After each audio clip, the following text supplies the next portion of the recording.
Are you doing all contingent? I really recommend not doing that. So it's like my experience of retained versus contingent is like contingent, I can work like 8 deals in a month and close 1 or 2. Or I can just get 1 or 2 retained and close them. It takes a little bit more faith because it is more work on the front end.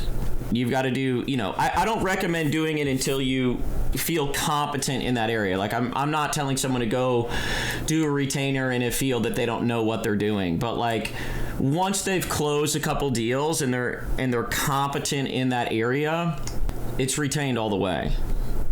Like I don't even offer contingent. It's just not worth it. Like it's so much work. It's so much work, and you basically amortize your losses onto your paying clients. And it's like, it doesn't make any sense, man. It's like, I understand why people use it, and I know that there are big companies out there that do it that are very successful, like Robert and Half and Tech Systems. I'm very aware that, there's Fortune 500 companies that do it. That's totally cool.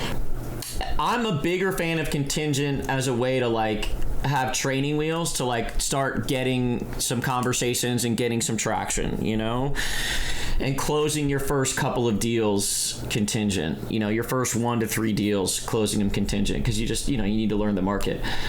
After that, it just doesn't make sense. It's like, in what other world do you don't go to a dentist and say, hey, I'll pay you at the end if, the tooth feels good. You don't tell the person to come up and put a roof on your house and then you say, if I like it at the end, I'll pay you. It's like, no, man, every other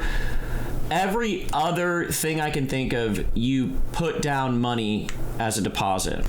And I'm really protective of my recruiters. Like, I don't want them to work 5 deals and bust their ass and have nothing to show for it. And it's like, that doesn't make sense to me. I'm going to burn them out and I'm going to lose them as a recruiter. So for me, I would rather sell retained and make it attractive. Like, so I lengthen the guarantee, I lower the percentage, and then I make it retained. And I also make the retainer refundable for 30 days. Like, there's not a lot of risk. I'm like, look, man, I'm not here to just take your money and not do the work. Like, the work is going to be very evident. What I am doing is and I don't know if this is how you work, but like, when I shake your hand, I'm dedicated and committed to a result.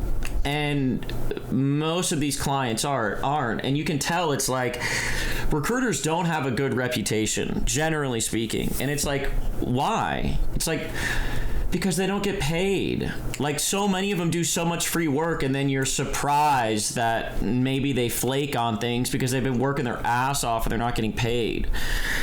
If I was in your shoes, I would switch to retain before I added more people. I'm just being honest.